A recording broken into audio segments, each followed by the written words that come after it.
Start. Respondent Full Singh, after his acquittal, moves an application before the authorities for his reinstatement. Since the authorities did not respond favorably, he filed a writ petition in the year 1998 before a learned single judge of Rajasthan High Court. The challenge of his dismissal from service, though, was made only after his acquittal in the criminal case, yet the challenge was on various other grounds as well, such as the order of termination not being passed by the appointing authority, non supply of inquiry report, not being allowed to cross examine the witness, etc.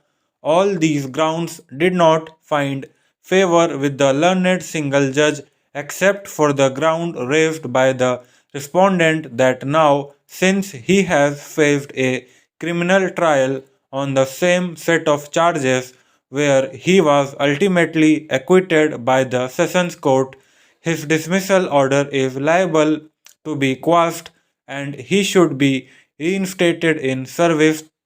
The learned single judge allowed his writ petition and his dismissal order was quashed and orders for his reinstatement were made with 50% back wages.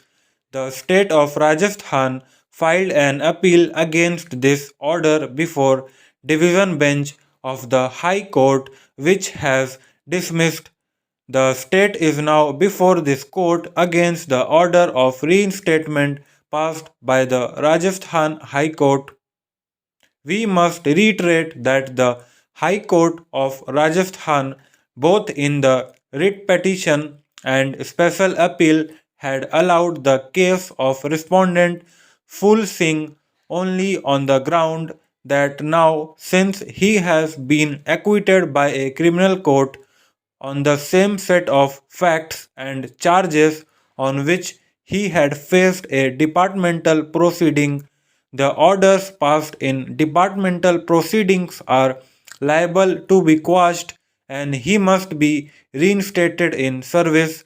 As we have already referred above, none of the other arguments raised on behalf of the private respondent challenging procedural anomalies in the departmental proceedings, violation of principles of natural justice and fair play, or lack of jurisdiction of the authority had found favor with either the learned single judge or the division bench.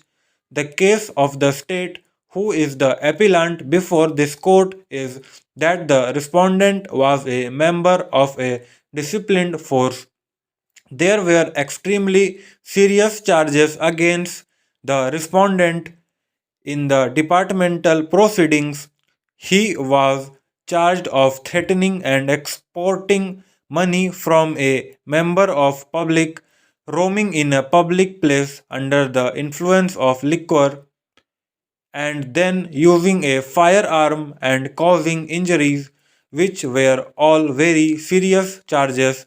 Respondent was given full opportunity to defend his case in the departmental proceedings.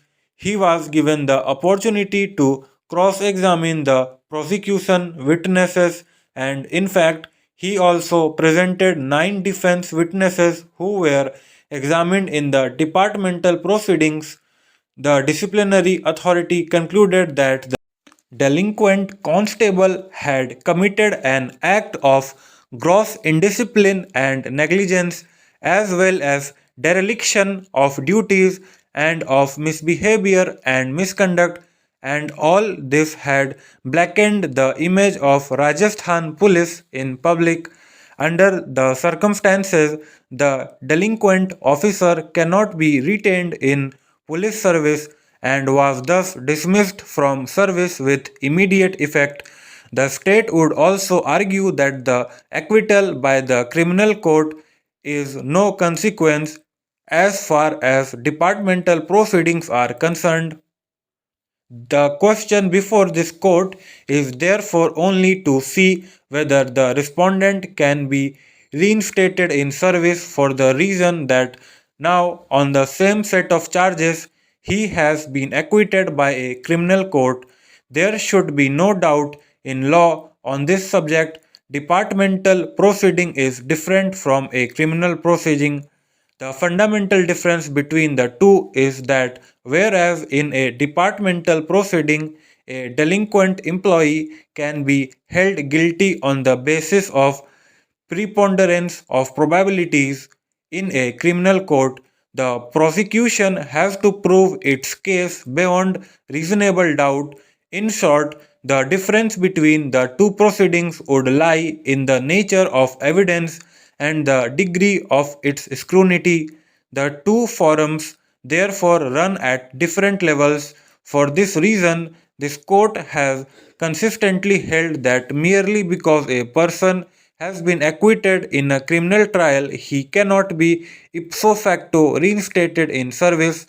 Be that as it may, a delinquent employee after his dismissal from service nevertheless seeks reinstatement when he is acquitted by a criminal court on the same set of charges and facts. A very heavy reliance is then placed on the decision of this court given in Captain M. Paul Anthony versus Bharat Gold Mines Limited. Reliance was placed on this decision by the present respondent as well before the learned single judge as well as before the division bench of Rajasthan High Court. Both the courts have relied on this judgment while giving their decision in favor of the respondent. In Captain M. Paul Anthony, this court had indeed held that as the petitioner before them had been acquitted on the same set of charges by a criminal court, he should be reinstated in service. Stop.